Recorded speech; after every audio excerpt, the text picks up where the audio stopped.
кармап калемсан балалык кезде чок өскөн досума жазам кат.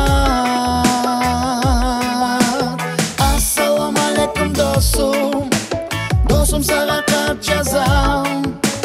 Валейкум ассалам деп айкатка жооп кат жазсам. Достум да досу бар досум ай, дос жайын биле алсам. Dostum da dostu var dostum ay, dost şey bile alsam. Katlaşıgan dövüşkön, görüp desin özündü. Sütte taze akbarak, alıp kesin sözündü. Assalamu alaikum dostum, dostum sana kaç yazam. Valeyküm assalam debe katkan çok kaçırsam. Dostum da dostu var dostum ay, dost çayın bil alsam. Dostum da dostu var dostum ay, dost çayın bil alsam.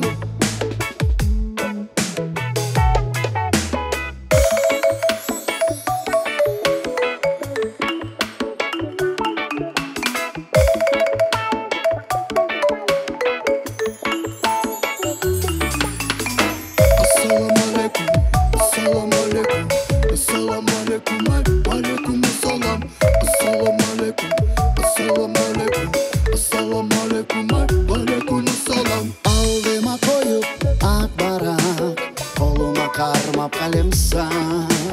Balalık gezdi çok özgün, dostuma жазам кат. Assalamu alaikum dostum, dostum sana kaç yazam. Valeyküm assalam deb aykatkan çok kaç yazsam.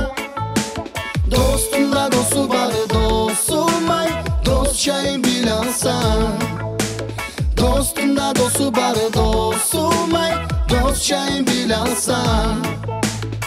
Assalamu alaikum dostum, dostum sana kaç yazam. Valeyküm assalam deb aykatkan çok kaç yazsam. Dostum da dostu var dostum ay, dost çayın bile alsam. Dostum da dostu var dostum ay, dost çayın bile alsam.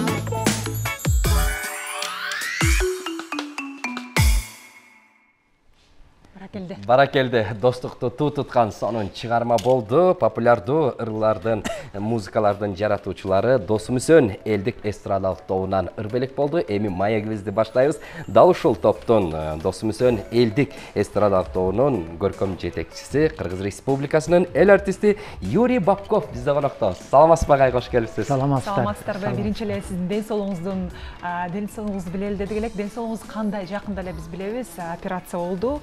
Операция негизи ийгиликтүү аяктадыбы? Ооба, жакшы. Бул жолу ийгиликтүү болду. Ушул бутума Турциядан 2 жол операция болду. Ошону менен 1,5 жыл кыйналып жүрдүм. Анан Новосибирск шаарына бардык. Жомокто, жомок. Жашагым келип калат экен да, мындайча айтканда. Бардыгы жакшы буюрса. Ошо биз интернет баягы айдыгынан көрүп калдык. Ошол жакта мекендештер жакшы тосуп алып, анан консул да өзү кабар албаттыбы, кандай тосуп алуу, баягы операция бир тең, анан баягы маанай, жакшы маанайда тосуп алса адам өзүнчө бир айыккандай болот эмеспи? Маанай укмуш. Келгенде эле мындай болуп калды, мекендештерге айткан эмеспиз да. Мен Самидин Байке Белеков деген досум бар, көп чуркады операциягачы. Өзү узатып досуна чалып бир орус досу бар экен тиякта. Орусту тосуп алды. Анан бул больница эмес, институт. Научно-исследовательский. Анан ошого жатарда 3 күн квартирада жаттык. Анан бир келди. Бир катар мекендештер. Чай içtik son. Экинчи катар келишти. Мен таң калганым, айланып кетейин, мен Бишкекте мындай 5 бармак жеген жокмун. Чучук, казык артта. Бу кайдан? Үйдөн эле жазады. Көрсө булардын кашарлары бар экен. Мал кармашат. Ынтымагын айтпагыла. больницага жатканда эле биринчи күн карасам эле кичине ызы чуу болуп анан мындай кыргыздар кирип келатышат. Көрсө Айбек мырза, генеральный консул, Нуралы юрист консульствонун. Кайдан укканын билбейм, угулат да. Абдан жакшы сонун болду. Ага узак эле эмес, 1-2 күндөн кийин ар бир райондун, биздин биякта райондун, тиякта аксакалдар бар экен. Аксакалдар келишти. Материальный да, моральный да сураган жокпуз эми. Ушунчалык кандай десем, бул жерде деле эл токтоп жакшы бардыгы өтү да. Өзгөчө башка бөтөн жерде дегендегидей кубанат экенсиң жердештер үчүнчү. Ушунчалык ынтымактуу Нурбек деген врач бар. Больницама келип атты, өзү кыргыз балдар иштеп жүрөт. Эмеден стажировка деп коет го медиктер. Абдан кубандырды да Новосибирск.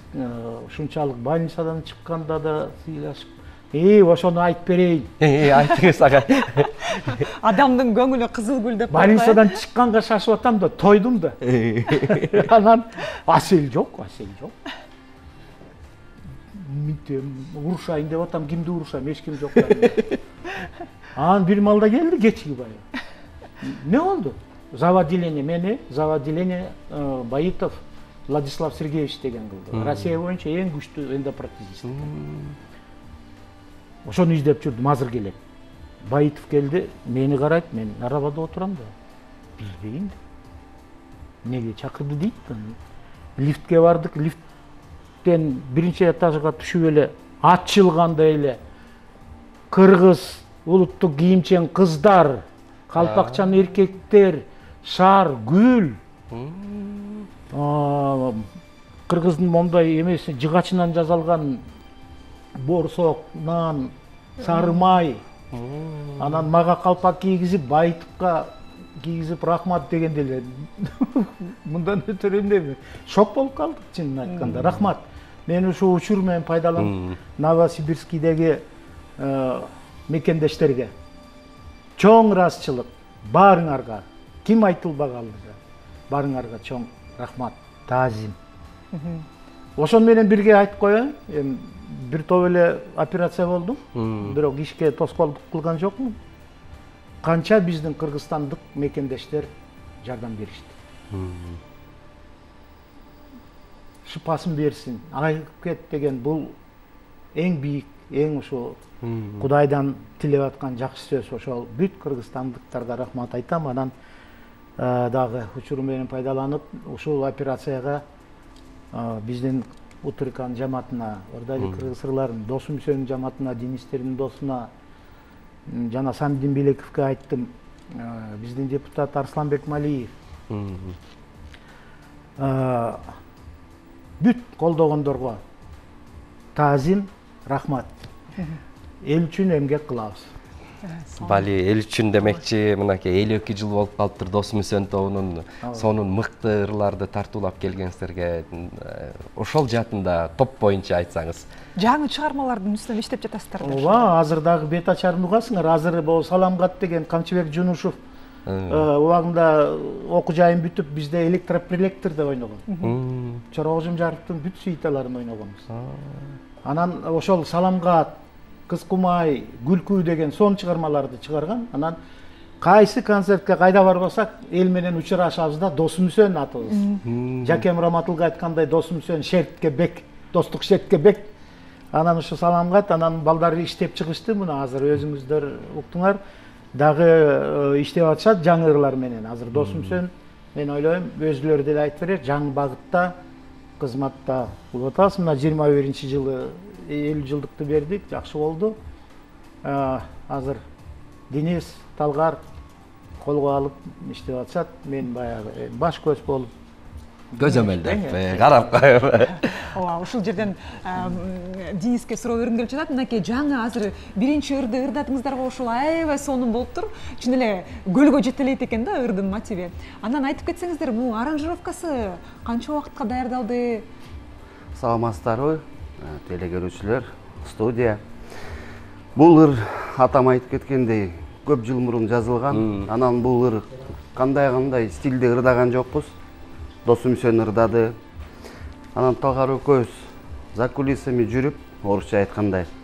Анан ырдап чыкпайлыбы деп бир 2 ай болду. 2 ыр даярдадык. Ошону стиль реги деп коет, реги стилинде жаздык. Анан дагы бир ырыбыз тоже жаздык. Бүгүнкү кеч үчүн деген ыр бар. Ал ырдын пайда болгону дос бала сөз жазды. Марат деген досубуз. Анан обону чыгардык. Аранжировка жазадык. Аранжировка өзүбүз эле жазайбыз, Талгар экөөбүз. Студия бар, өзүбүздүн ырлары, өзүбүзгө кандай удобный болсо ошондой жазып атабыз. Эң сонун. Талгар мырза дагы көптөн бери ушу Досум Үсен тобунан көрөбүз, дайыма сиз иш үстүндө, дайыма иштеп аткан, изденип аткан болот да. Буюрса чыгармачылык ийгиликтерди каалайбыз. Сизге сөздү сыналып ушу топ боюнча. Эми иштеп атабыз акырындан, ошо буюрса жакында жаңы чыгармалар менен дагы угасыңар, көрөсүңөр буюрса. Күтөбүз чыдамсыздык менен анткени Досум Үсен тобу. Талгардын атасы Кылыч маркум менин досум болчу, музыкант, балыкчыда. Карабайсыздарбы? Биз атасы менен дос болуп жүрүп, бала менен дос болуп жүрөбүз. Анан айта кетсеңиздер, мынакей ырдайлы кыргыз ырларын деген долбоорго быйыл 23 жашка толот экен. Анан негизи долбоорду дагы бир кандайдыр бир жаңылантуу демилгеси барбы? Бар, албетте бар. Бир долбоорду иштеп чыктым. Продюсер Алмаз Касымалиевке айтсам аябай жактырды. Долбоорду иштеп министрликке бердик, агартуу билим. Бул долбоордун өзү негизи ырдайлы кыргыз ырларын чет өлкөлүктөр да көп, башка улуттар да көп. Ошону ырдайлы кыргыз ырларын сынак өткөрүлдү. Анан операциям кармап, бул кичине эметип калды. Сентябрдан баштайлы деп атабыз. Ошону сынак болуп, бири-бири менен чыгып, анан баягы футболдой эле полуфинал, четверть финал, 8-й деп элечи. А жаңы жылга чоң гала концерт. Көгүлтүр отубуздан башка. Салткайланган көгүлтүр от башка. Жыл сайын беребиз го, элди күлдүрүп, бирдемелерди ойлоп чыгарып, же кинодон алгандар көп нерселер болгон. Ал эми дагы бир чоң долбоор бар. Алдыда. Сыр бойдон калат. Сыр бойдон калсын. Макул. Бирок ишке ашса, мен ойлойм, кыргыз тили үчүн Кыргызстанда эле эмес, жер жүзүндө байкалып калат. Юрий Иванович, сизге өзгөчө таазим этебиз, анткени ошо операцияга барарда дагы оорубасаңыз дагы жок тартып кетейин деп ырдайлы кыргыз ырларын жаңылбасам бир 3-4 көрсөтүүсүн даярдап тартып кеттиңиздер окшойт, э? 3 монтаж бүттү, 4-сүн монтаж. 4 көрсөтүүнү тартып кеткенбиз. Үзүлбөсүндө. Анан бул деген долбоор элдер мында жолдон токтотуп рахмат үзбөй көрөбүз деген бул эң бийик баа. Анан өз негизи мындай түшүнсө, бул мамлекеттик тилибизди, кыргыздын маданияты, чыгармачылыгы баарын канча улутту бириктирип, андан бери 23 жылдан бери көп чыкты. Бирок алыскы чет өлкөдөн 25 мамлекет катышты. 20 жылдыгыбызды берип атканда Индия менен байланышып, Индиядан Ильястын ырын ырдап атат. Достор менен отуруп ырдасам, бул эмне деген чыгарма дейт. Кандай чыгарма, индустар. Япондор бир 50-60 япондор да катышты. Бул япондор комузга жакын болот экен.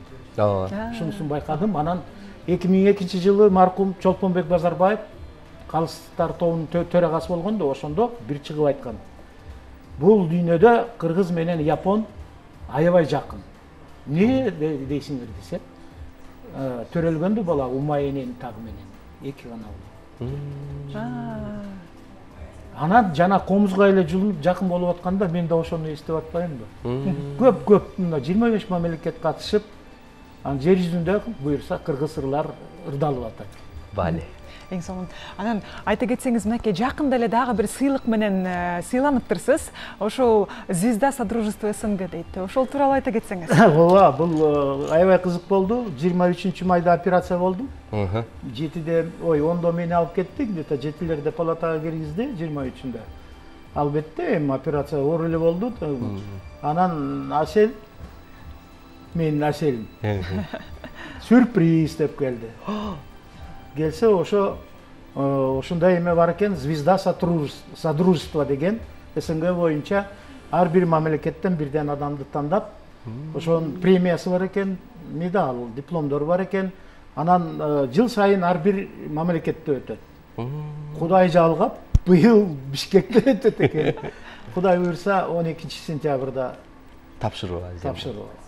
Биз аны да угуп алып абдан кубандык. Сиз баардык сыйлыкка татыктуусуз, сиз бизден сыймадыңыз. Бул баягы айтышат го, сыйлык меники эмес, элдики. Утурканыкы. Жалпы иштеп атпайбызбы? Биз баягы экранга чыккан эле баягы чет элдик студенттерди, чет элдик баягы улуту башка кыргызстандыктарды эле көрөбүз да, бирок сиздин баягы өзүңүздүн кабинетиңизди каккылап ырдайм деп келген чет элдиктер аябай көп болушу керек. Ооба, көп болуп атышат. Жакында эле жумуштан кийин Алмаз менен сүйлөшүп отурганбыз. Дагы кирип келишти. Буйрса ошондой болуп атат, ошондой эле болсун. Анан бирок бир калпта калып калсаң болбойт да. Өсүш керек, ошон үчүн ойлонудабыз дайым, ошон үчүн.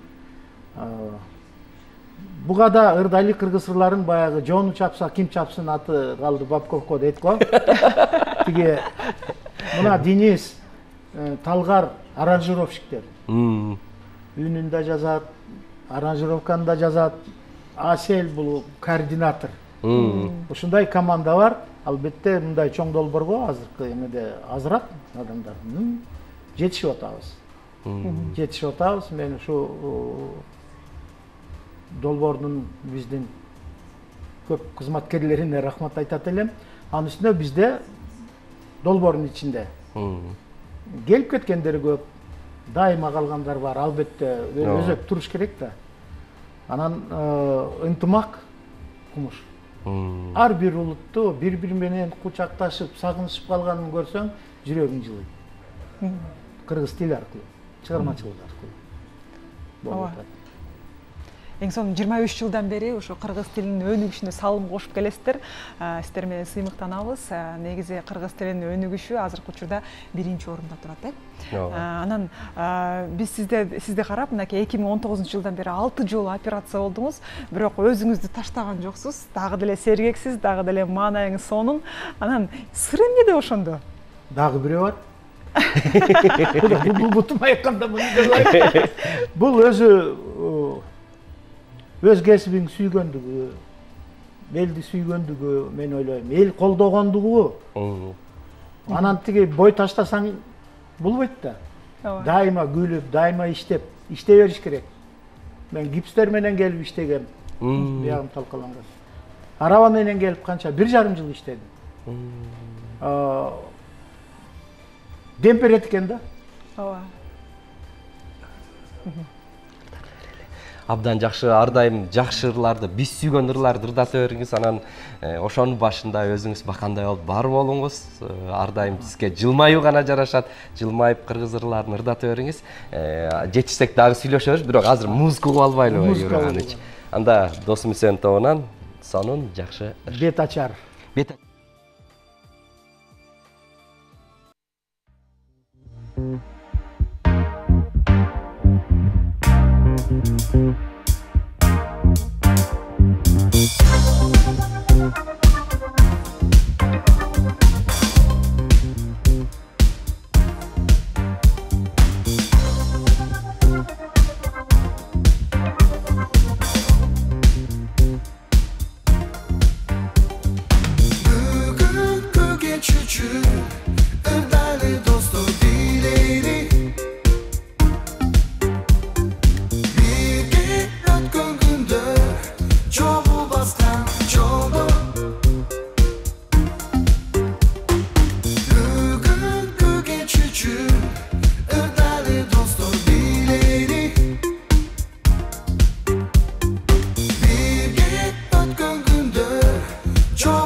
Жайкы түндү эстесең, жайдың гүлүн тергенде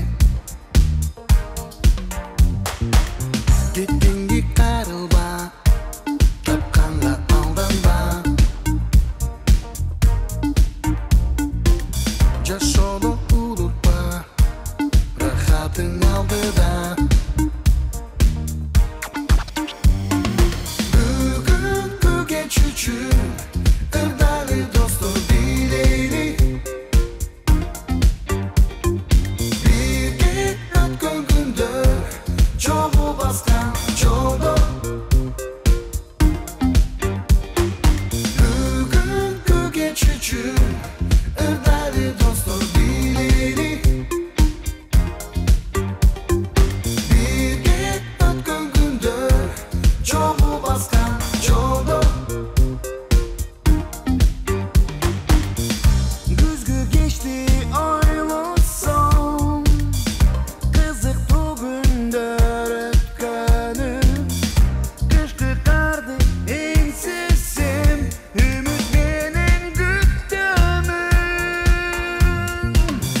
Кеткенге кайрылба, тапканга алданба. Жашоодо унутпа, рахатын алдыда. Бүгүнкү кеч үчүн ырдайлы достор бийлейли. Бирге өткөн күндөр чогуу баскан жолдо. Бүгүнкү кеч үчүн ырдайлы достор бийлейли. Бирге өткөн күндөр чогуу баскан жолдо.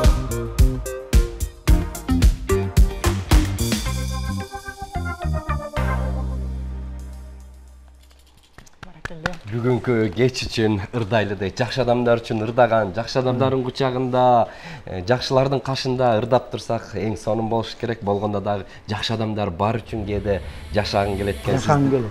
Сиздей жакшы адамдар бар болсун, сизге көмөк көрсөткөн, кеңешин берген, сак айткан дарыгерлер, колдогондор бар болсун дейли. Сөз сизде.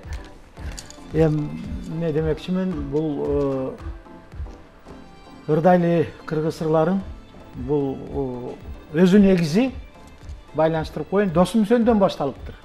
Мына анда бир силер тааныган Юрий Бабков кыргызча ырдаган. Анын агасы маркум Александр Бабков ырдаган. Люба Деева ырдаган. Наталья Деева ырдаган. Наталья Потерянская ырдаган. Люба Костюк, дагы кимди унуткан, бүт кыргызча ырдашкан. Ырдамак турсун менден жакшы сүйлөгөндөр көп болду. Ушун менен көрсө ушундай башталыптыр да, анан айтып кетейин. Буга чоң өзү негизи салым кошкон идеясы маркум Казат Акматовду айтпай кетсем болбойт.